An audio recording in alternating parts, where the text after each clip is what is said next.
आदरणीय नामदार बाळासाहेब थोरात साहेबांना विनंती आहे, साहेब आपण मनोगत व्यक्त करावं. जोरदार टाळ्यांनी स्वागत करूया लोकनेते नामदार थोरात साहेब यांचं.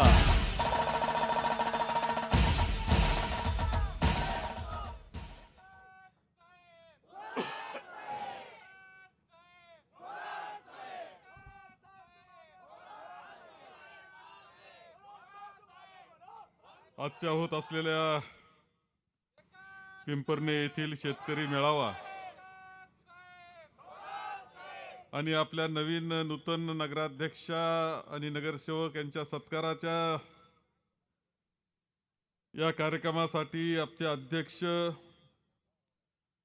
रिपब्लिकन पार्टी ऑफ इंडियाचे नेते माननीय सुधाकरजी रोहोम, सुधाकरजीला सांगेल तुमची सत्ता आली तरी हे यायचं म्हटले तरी तुम्ही घेणार नाही, कारण भ्रष्टाचाऱ्यांना तुम्ही जागा देणार नाही.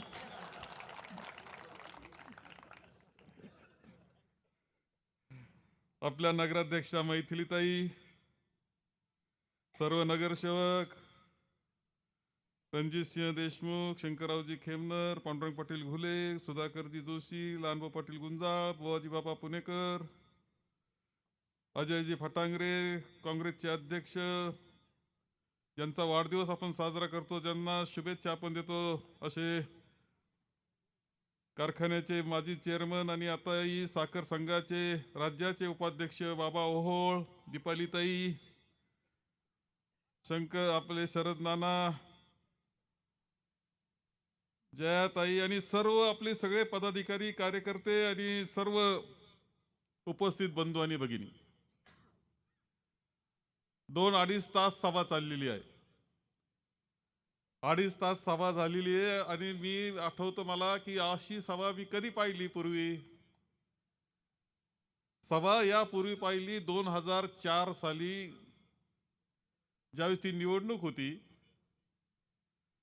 आणि त्या निवडणुकीमध्ये त्यावेळेस असं झालं होतं की मी राज्यमंत्री होतो, 3 महिन्याकरता मी राज्यमंत्री नव्हतो फक्त, आणि त्या कालखंडामध्ये जी सभा होत होत्या ना, एवढ्या उत्स्फूर्त असायच्या, एवढा उत्साह त्यामध्ये असायचा. तो उत्साह त्यावेळेस मी निवडणूक जिंकलो ती 75,757, उलटा वाचला तरी तोच आकडा येतो, नीट लक्षात घ्या. त्यावेळेची ती निवडणूक, त्यावेळेच्या सभा, आणि खरं सांगतो मी तुम्हाला, खरं वाटतं की मला माहित नाही, पण बिगर खर्चाची निवडणूक झाली होती माझी. पुन्हा आता एकदा आपण हा उत्साह पाहतोय, हा उत्साहामध्ये करंट आहे, करंट. शहरानं करंट दाखवला. 16,773 आकडा आहे, तो 7-7 आहे. इतकं मोठं लीड आहे. राज्यातलं टक्केवारीनं सगळ्यात मोठं लीड असलेलं नगराध्यक्ष मैथिलीताई आणि नगरसेवक हे लक्षात घ्या.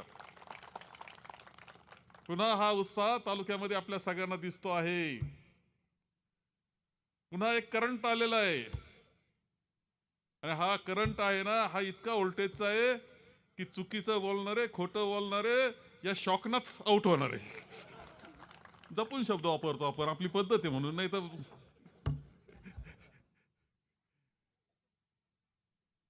मी या निमित्तानं मैथिलीताईचं अभिनंदन करतोय, नगरसेवकांचं अभिनंदन करतो, त्या सगळ्या मतदारांचं अभिनंदन करतो की ज्यांनी एवढं मोठं मतदान आपल्याला केलेलं आहे. नातं एक शहर आणि ग्रामीण, एक नातं आहे, वेगळं नाही आहे. शहर आणि नागरिक, आपले नागरिक, ग्रामीण नागरिक शेवटी एकामेकाबरोबर सगळे आहोत. एकामेकाचे व्यवहार आहेत, नातेसंबंध आहेत, प्रेमाचे संबंध आहेत, जिव्हाळ्याचे संबंध आहेत, मैत्रीचे संबंध आहेत, व्यवहाराचे संबंध आहेत. असं शहर आणि ग्रामीण आहे, हे वेगळं करता येत नाही. कधी कधी शहरातल्या मंडळीला वाटतं तुम्ही सगळे बसले म्हणून सांगतो, त्यांना वाटतं गवळी दूध देतो.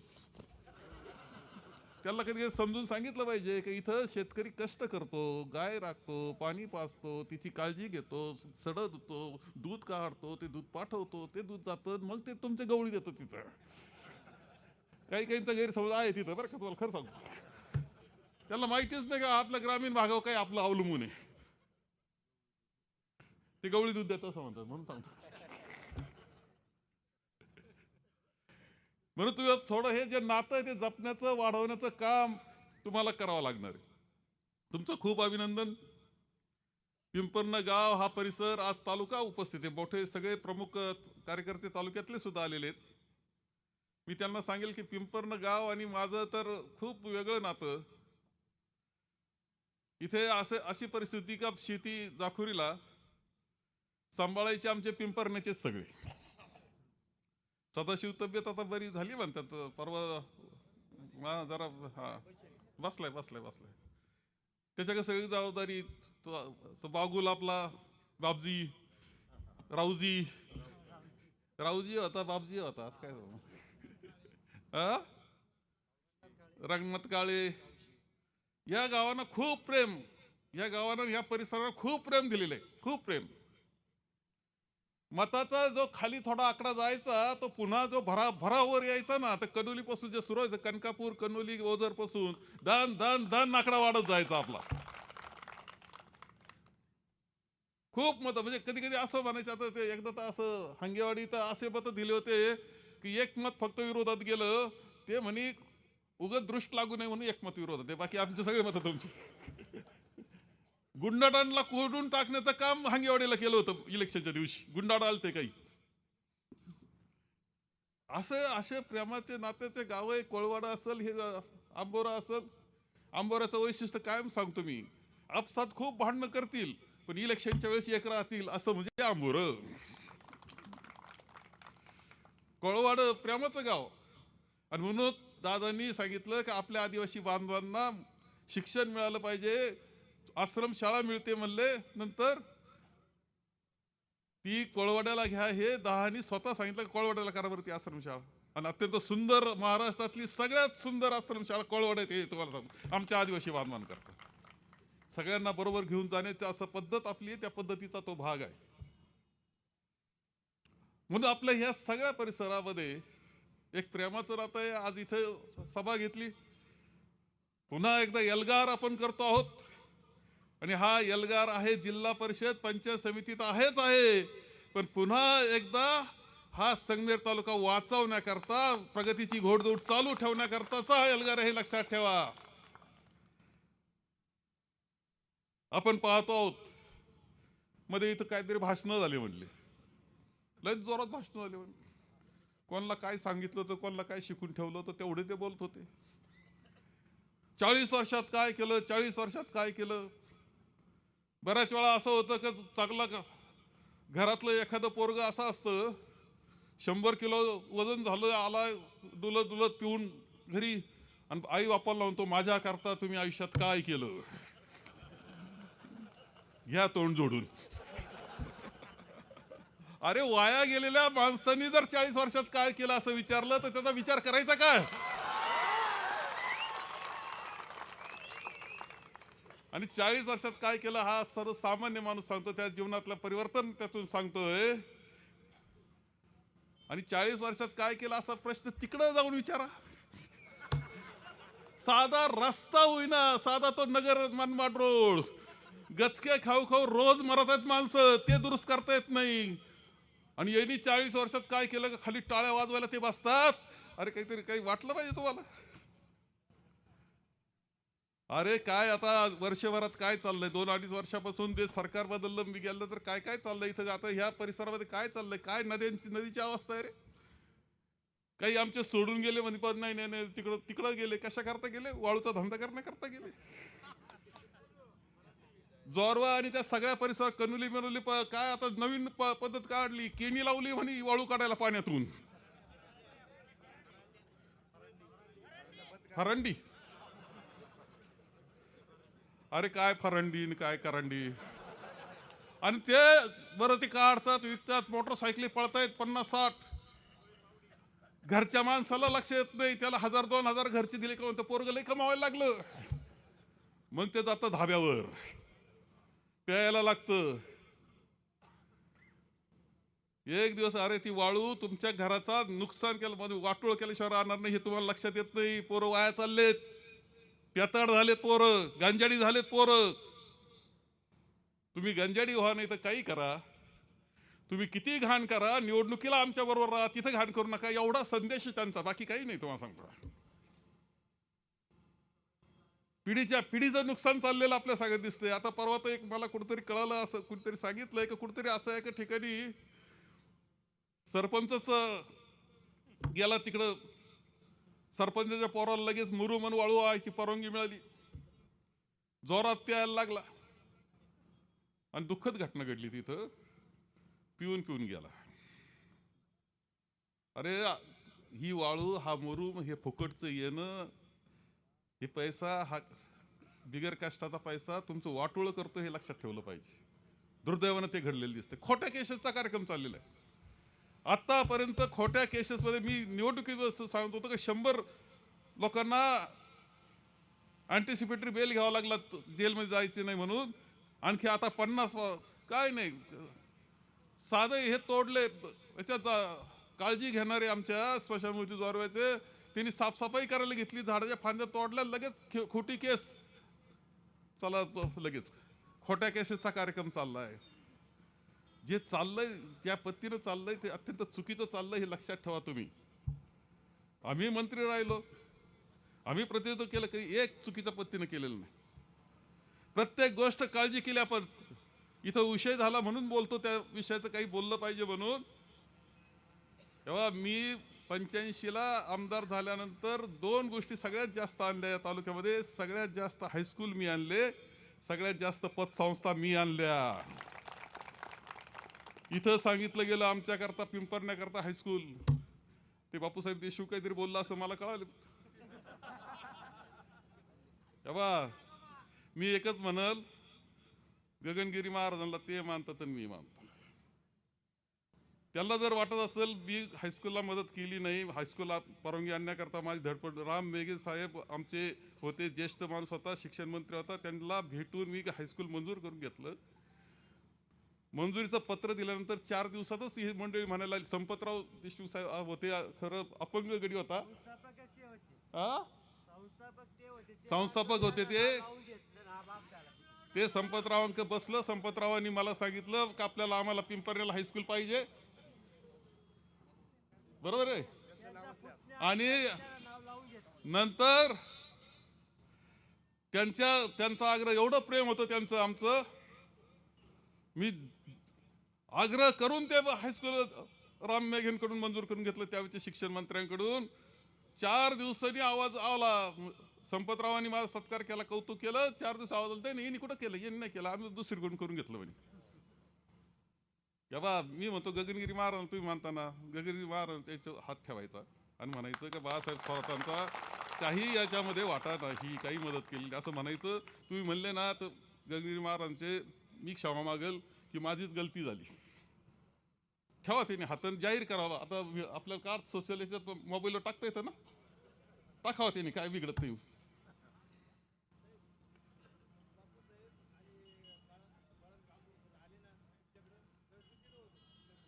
हायस्कूल मागायला आले त्यावेळेस ना, जरा सांगा भेटले म्हणजे त्यांना. अरे आपण काय बोलतोय काय नाही अरे उमरीचं हायस्कूल प्रवरा शिक्षण संस्थेचं मी दिलेली परवानगी विचारा. शिपलापूरची परवानगी मी दिली आणून, प्रवरा संस्थेचं वरवंडीची परवानगी मी आणून दिली, मी आणून देत होतो, त्यांच्या परवानगी सुद्धा मी दिल्या. अरे इथं कॉलेज जे आहे विरोधकांचे, मी जाहीरपणे कायम सांगतो, सगळे फार ॲग्रिकल्चर कॉलेज त्या नवलेंना सुद्धा भाऊसाहेब काय साहेबराव नवले सहित मी दिलेत, सगळ्यांचे कॉलेज मी दिले, डेरे विरे विरे सगळे. अरे तुम्ही काय हायस्कूलच बोलतात, मोठं मोठं आम्ही केलंय. ते विचार ते बाकीचे एक मान्य करतो, मी कायम हे बोललो, पण त्यांनी कधी नाकारलेलं नाही बरं का. त्यांनी त्या सगळ्यांनी विरोधक येते पण नाकारलेलं नाही. तुमची दानत असाला ती केल्याला केलं म्हणण्याची दानत असाला ती दानत तुमच्याकडे नाहीये.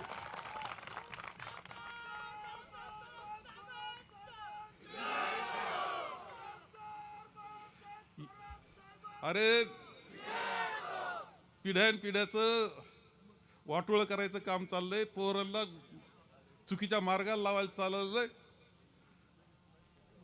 कधी संगमेर तालुक्यात एवढे ड्रग्ज सापडले, ते आता सापडतायत. इंजेक्शन सापडतायत, इंजेक्शन असं आहे ते बी भाजपच्या एका पदाधिकाऱ्याकडे सापडलं शहराच्या. एकदा इंजेक्शन घेतलं का 3 दिवस माणूस राजासारखा राहतो. गोळ्या सापडल्या 45 लाखाच्या. एव्हा त्या गोळ्यांचं एक वैशिष्ट्य लक्षात ठेवा. त्या गोळ्या कॉलेजचे पोरं विरं जे सज्ञान होतात ते वापरत नाहीत. ते पानपट्टीवर मिळतात. त्या गोळ्या एकदा खाल्ली का पोरं चक्कर दिवसभर बसतो त्याला. आणि ते असतात 5वी 6वी 7वी 8वी 9वी पर्यंतचे पोरं. त्यांचं वाटोळं करायला तुम्ही निघालेत. हप्ते चालू झालेत. टोल नाके बसलेत बेकायदेशीर. कुठं पैसे वसुलीचा कार्यक्रम चाललाय. आणि तुम्ही आम्हाला शिकवायचं का 40 वर्षात काय झालं. आम्ही वाटोळं केलं नाही. समाजाचं चांगलंच आम्ही कल्याण करायचा प्रयत्न केला हे तुम्हाला सांगतो. वाटोळं करण्याचा प्रयत्न केला नाही. आणि कुठे बी आता सध्या तर नवे ते आलेत आमचे आमदार, ते तर कुठे बी दम देतात. याच्याक पाहून घेऊन त्याच्याक पाहून घेऊन. अरे तुमच्या सगळ्याक पाहून घ्यायचा कार्यक्रम आहे. आमच्या साध्या अंगणवाडीच्या महिला त्या काय CRP काय असतं त्या बचत गटाच्या त्यांना सुद्धा दम द्यायचा कार्यक्रम चाललाय. अरे तुम्ही काय आमदार आहे का काय. हा गड बंद करायचा कार्यक्रम चाललाय काय वाटोळं करायचा कार्यक्रम चाललेला आहे. आणि कोणाला तरी हे वाटोळं तुमचं करायचं हे लक्षात ठेवा. त्याच्याकरता हे सगळे उद्योग आहे. संगमेर तालुक्याचा कोणाला तरी पाहवत नाही म्हणून हा चाललेला उद्योग हे विसरून जाऊ नका. आपले विरोधक जरी असतील, खरंच प्रामाणिक विरोधक असतील, तरी त्यांनी संगमेर तालुक्याच्या हिताकरता एकत्र आलं पाहिजे. भक्कम पाठी वेळेला विरोध करा, बिघडत नाही. पण चांगल्या गोष्टीला चांगलं म्हणण्याचं सुद्धा काम करा, काय बिघडत नाही त्यांना. काय कुठं आता ते शहर सुधारायला मैथिलीताईनं पहिल्या दिवसापासून सुरुवात केली. इतके फ्लेक्स काय फ्लेक्स लावायचा कार्यक्रम. एवढा फ्लेक्स का बस. काही फ्लेक्स तर 6-7 महिने ते टांगेल होते त्या मधल्या दिव्यांना आपल्या याच्यात. उलटे झालते. आम्हाला असं उलट्या वागण्याला सुद्धा पहा म्हणत होते.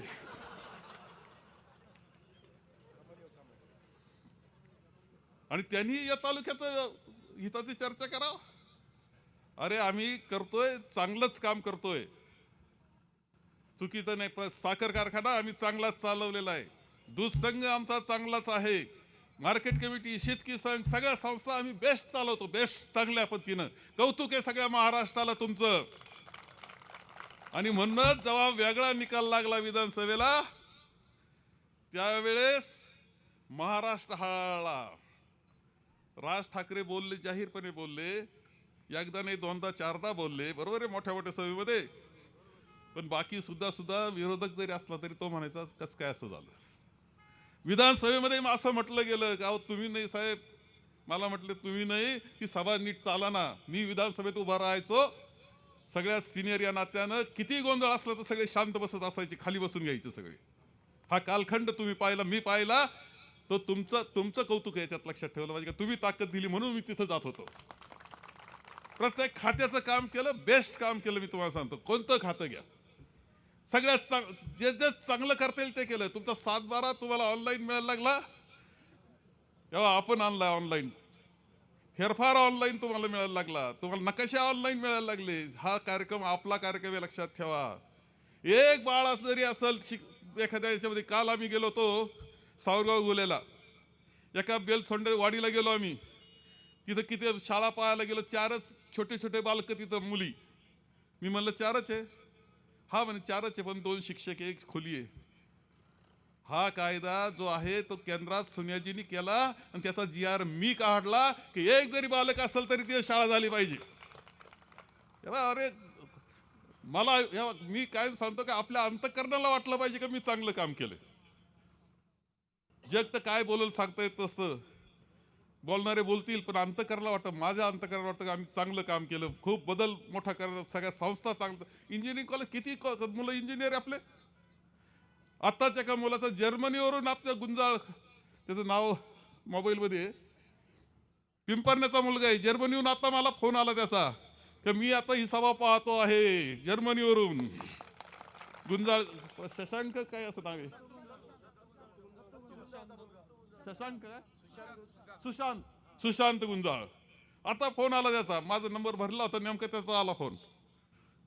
अरे आपण इंजिनियर केले, मुलं चांगले केले, कौतुक आहे आपलं सगळ्या याच्यामध्ये. बेस्ट कॉलेजेस आपले, बेस्ट SMBT आपली. आणि हे सगळं करताना एक लक्षात घ्या की सगळ्यात महत्वाचं काम जर कोणतं असेल तर निळवंड्याचं काम आपण केलेलं आहे. उजवा कॅनॉल झाला, याला कारण लक्षात ठेवा. उजवा कॅनॉल नव्हता, म्हाळादेवी झाली तर इकडून कॅनल वरून गेला नसता आणि कुठूनच गेला नसता, कारण ती लेवल खाली होती. तीर्थरूप भाऊसाहेब आणि दहांनी चिंचोली गौरवला परिषद घेतली, पाणी परिषद. रामराव अधिक साहेब त्यावेळेस पाटबंधारे खात्याचे मंत्री जे आता जे आहेत तर फिरतायत, त्यांच्याच कोणतरी ते म्हटले की वांझुटीला पोर होईल पण निळवंड होणार नाही, असं म्हणणार आहे ते. एक बिघाभर जमीन ज्यांनी दिली नाही त्या भागाची सुद्धा. शेवटी बाळकृष्ण पाटील दातीर यांना सोसायटी बरखास्त करून आपण त्यांची जमीन घेतली म्हणून पुनर्वसन पूर्ण करता आलं. जाखुरीला जमीन दिली, खराडीला जमीन दिली, वाघापूरला जमीन दिली. ह्या जमिनी आपल्या शेतकऱ्यांच्या नव्हत्या, होत्या सरकारी, पण त्या दिल्या.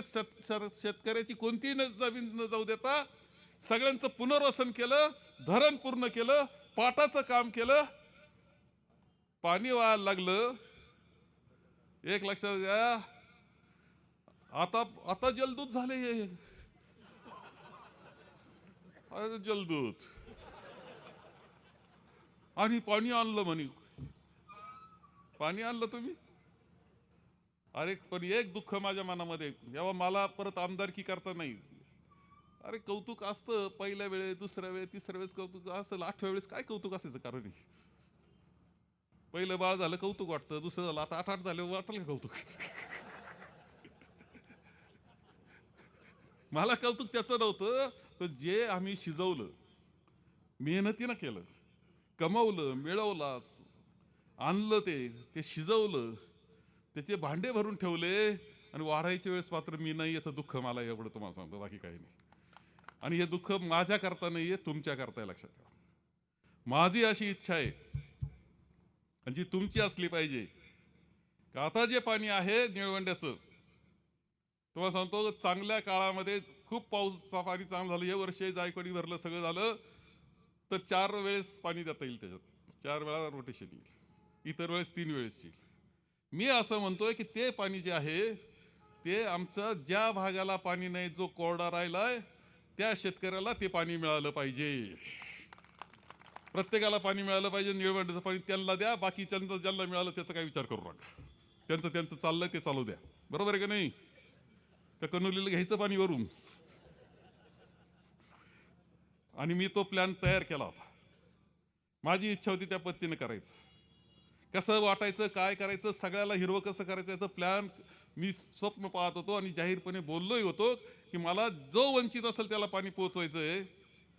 पण नेमकं त्यावेळेस वाटायला नाही, परंतु ते आपल्या उर्वरित भागालाच पाणी मिळालं पाहिजे, जो कोरडा आहे त्याला पाणी मिळालं पाहिजे. याच्याकरता आम्हाला ती मागणी ठेवावं लागेल आणि काम करावं लागेल. वेळेला आंदोलन करावं लागेल, हे तुम्हाला सांगतो.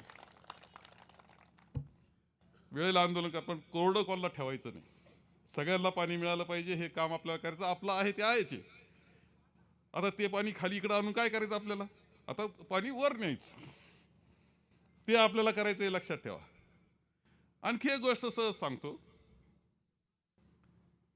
रेल्वे मार्ग जो आहे तो अत्यंत महत्वाचा. जेव्हा आपलं विमानतळ आहे ना, हे विमानतळ सुद्धा आणण्यामध्ये आणि ते तिथं वसवण्यामध्ये माझा वाटा आहे. मी सांगतो, विलासराव देशमुख साहेब हे मुख्यमंत्री होते, ते प्राधिकरणाचे अध्यक्ष होते, त्यांचा पालकमंत्री मी होतो. ते मला काही गोष्टी सांगता येत होत्या, त्याच्यातून ते करता आलं. पूर्णपणे तिथं विचारा शेतकऱ्याला की ॲक्विजिशन कुणी करून दिलं, तिथलं भूसंपादना पैसे त्यांना कोणी मिळवून दिले. विमानतळ जवळ झालं तुमच्या, नाही तर कुठेतरी दुसरीकडे गेलं असतं, लांब गेलं असतं. ते जसं महत्वाचं, निळवंड धरणाचं दोन्ही आलेलं पाणी जसं महत्वाचं, तसंच महत्वाची रेल्वे सुद्धा आहे. तितक्याच ताकदीची ती. जितकं निळवंड तितकं रेल्वे महत्वाची मला वाटते. याला कारण असं आहे, त्या रेल्वेमध्ये खरं आहे का माझ्यावर आरोप केला जातो का त्यांनी बदललं, नेलं इकडून. ठीक आहे, मी बसलो त्यांच्याबरोबर, अनेक वेळा चर्चा केली. हो, अकोला तालुक्यातून जायला काही अडचण आहे का? मला बिलकुल अडचण नाही. अकोल्यातून नेत असताना त्यांनी सरळ अकोल्यातून न्यावी, काही बिघडत नाही. अकोल्यातून न्यायला हरकत नाही. चांगलं आहे, डोंगर आहे, दऱ्या आहेत, बोगदे येतील, दऱ्यांचं पाणी, पाऊस, मोठ्या प्रमाणावर पर्यटन वाढल, रोजगार वाढल, आनंद आहे. चढाई उतरायची परवानगी फक्त संगमेरला ठेवा म्हणजे बाद झालं म्हणलं. माझी काहीच अडचण नाही.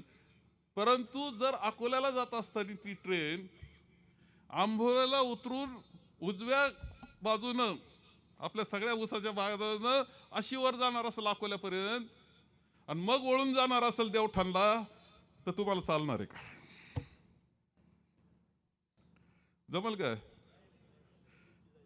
हा, तेव्हा तो आराखडा मी पाहिला असा होता, देवठाणचा आराखडा असा होता का ती इथं उतरा. तेव्हा ते कसं असतं का ती रेल्वे जी चालती ना, वर चढवायची म्हणजे असं घाटासारखी हळूहळू वर तिचं ग्रेड म्हणजे एकदम अशी वर नाही चढत, तर अशी अशी अशीच म्हणून साकूरच्या याला येणार, साकूर असं वळण घेऊन ती अशी उतरणार आंबोऱ्याला आणि असं संपूर्ण पुन्हा पाठ केला आपला तर पाटाचं पाणी आहे. रेल्वेचं काय मिळणार आहे तुम्हाला? ते अकोल्यापर्यंत जाणार आणि मग देवठण वळणार आहे ती. मग सांगा काय केलं पाहिजे? अशी करायची राहील का शेती तुमची? सगळं जेव्हा एखाद्या कोणला बालकाला जरी सांगितलं की तू आखून दे पुणा नाशिक मुंबई रेल्वे करायची आम्हाला पुणा नाशिक, तो सरळ आखील का नाही? सोपं आखील का नाही? मग ती आखत असताना जर ती इथून उतरली आणि अशा पद्धतीनं पोखरी हवेलीला समनापूरला जर स्टेशन होत असेल, तेव्हा त्याच्यामध्ये आणखी एक गोष्ट लक्षात ठेवा.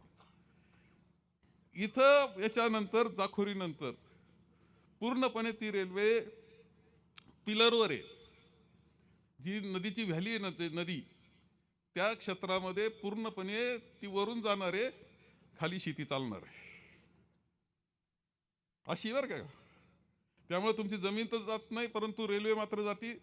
स्टेशन होणं आंबोऱ्याला आणि त्या पोखरी हवेलीला किंवा साकूरला, तुम्ही इथं बसले तर पुण्याला 1-1.25 तासामध्ये पुण्यात आहे, अर्ध्या तासामध्ये नाशिकला आहे. 1.25-2 तासाचाच प्रवास त्यांनी सांगितला. 1.25-2 तासात ते नाशिक ते पुणे आहे. एवढंच नाही तर तुम्ही इथून कन्याकुमारीला जाऊ शकता, श्रीनगरला जाऊ शकता, इतकी ताकद त्याच्यात आहे.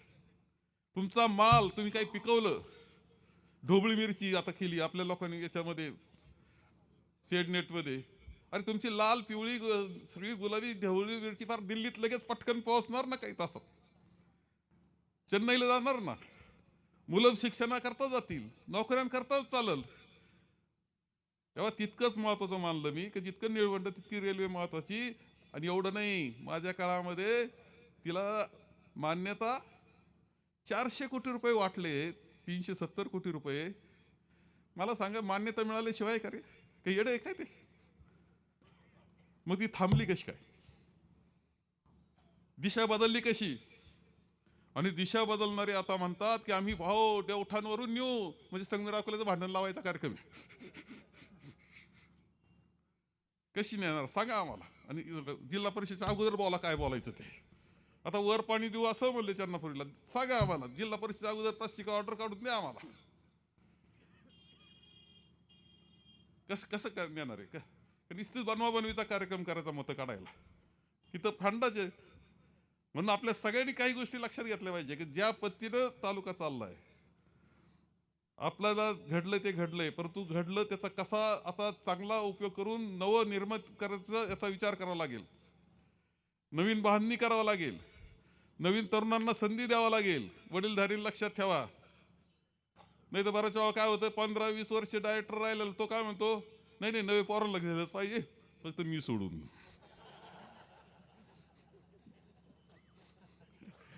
दिलं तर पाहिजे पण मी सोडून द्या, असं असं कसं चाललं?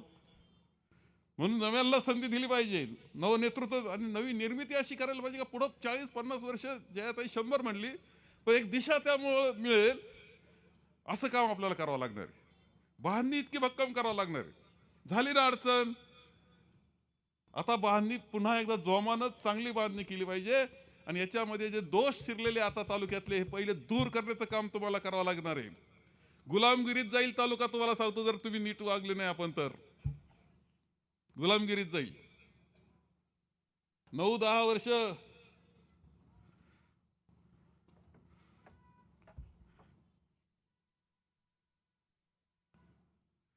9-10 वर्ष तो कुठं चालला होता रे गणेश कारखाना, काय झालं रे माहिती आहे ना. चालला का नाही रे आता 3रं वर्ष चालतो ना. त्यांनी म्हणावं आपल्याला का नगर मनमाड जरा लक्ष घाला, तर मी लक्ष घालेल, करून देईल ना. अरे इकडं आम्ही रस्ता केला, बायपास केला, डांबरीकरण चांगलं असताना आता कॉन्क्रिटिंग चाललंय. आता त्याला टोल बसलाय, खरा टोल आहे, वेगळा टोल बसलाय त्याला, ते बी अडचण झाले तिथं. तर नव्या टोलचे 4 महिने उशिरा काम चाललंय तिथे. त्यामुळे 10 लाखाला सुद्धा टोल बसलाय. आता 5 लाखाचं काम घ्या, टोल नाका आहे. लाखाला बी आहे का? धन्य. ग्रामपंचायतीमध्ये असं दाखवा 40 वर्षाच्या ग्रामपंचायत कामामध्ये मी असं कोणाला द्या काय करा, इकडे पैसे काही पाठवा, असं कधी आपलं कधी अशी चर्चा तरी कोणते कार्यकर्ते होती का? आता ग्रामपंचायत कामामध्ये सुद्धा याला द्या, एवढं पाठवा इकडं. हे बेकायदेशीर टोल नाके बंद करायचा कार्यक्रम तुम्हाला करावा लागेल. तुम्हाला खरं सांगतो, या बेकायदेशीर टोलमुळेच असं झालंय की टोल भरा आणि अंमली पदार्थ किती तालुक्यात आणा, तुमच्याकडे सुद्धा येतील, शहरातच नाही इथं सुद्धा मिळायला लागतील रस्त्यावर, पोरं बिघडून जातील तुमची. हे सगळ्या गोष्टी आहेत, सगळं दुरुस्तीची गरज आहे. आणि म्हणून आता ही जिल्हा परिषद पंचायत समिती तुमच्याकरता महत्वाचीच आहे. ही नगरपालिकेनं ज्या पद्धतीनं 70% म्हणले, तुमचा हिशोब बरोबर नाही. आणि दुसरा हिशोब चुकलाय. एकंदर 1000 कोटी नाही आपले, एकंदर आपल्या तालुक्यामध्ये सगळ्या बाजूना मिळणारं उत्पन्न जे आहे, सगळ्या बाजूनं, सगळ्या संस्था, सगळं ते 10,000 कोटी रुपये संगमेर तालुक्यात निर्णय मार्गाने येत आहेत आज. आणि हे 70% नाही, 78% मत आहेत. चुकून 22% आता गेले, आता ते काही असतं थोडंफार म्हणून. हे 78% मत जसे पडलेत, तसेच मत आपल्याला जिल्हा परिषद पंचायत समितीला द्यायचंय. सगळ्या तालुक्यातले सगळे सीटा आले पाहिजे, 9च्या 9 सीटा आले पाहिजे, 18 आले पाहिजे. काही मंडळी तिकडं ऊस इकडं आपल्याला घालतात, तसं काही नाहीये.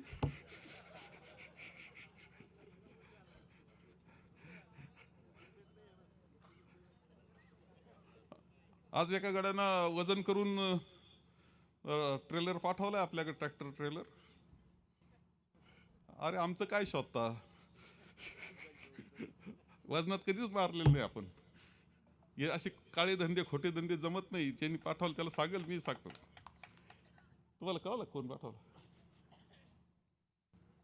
जाहीरपणे नावं सांगतो. आता एकदा आपलं वजन झालं का मी ती प्रसिद्धीला देतो सगळं. तेव्हा आपण जे करतो ते नीतिमत्तेनं करतोय. पायाच आपला नीतिमत्तेचा आहे, नैतिकतेचा आहे, आणि त्या नैतिकतेनंच आपण चालणार आहे. आणि म्हणून मतदान यावेळेस सुद्धा दणदणीत झालं पाहिजे, चांगलं झालं पाहिजे. तेव्हा आता शरददाना बोलला ते चांगलं बोलला बिचारा. ते काय म्हणजे मला द्या नका देऊ, हे भावना असलीच पाहिजे अशी, का तुम्ही द्या, पक्ष पार्टी म्हणून आपण हे करू. काँग्रेस पक्ष म्हणून जी उमेदवारी द्यायची ती नाना तुम्हालाच द्यायची आहे, ते आमचं ठरून गेलंय. कारण गरज आमच्यापेक्षा तिथं सुद्धा गरज आहे. जिल्हा परिषदेमध्ये कोणतरी तिथं शिस्त लावायची गरज आहे. सांगितलं ना.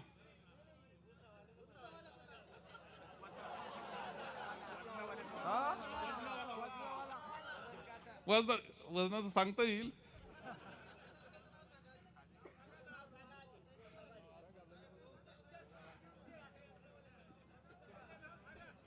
नाव सांगू. मला जे कळालं ते साकूरचे.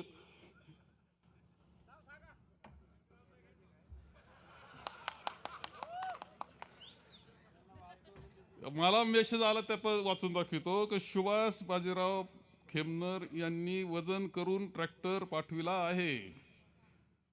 इकडं वजन करा, 4-2 किलो जास्तच भरल म्हणलं, कमी नाही भरायचं एवढं.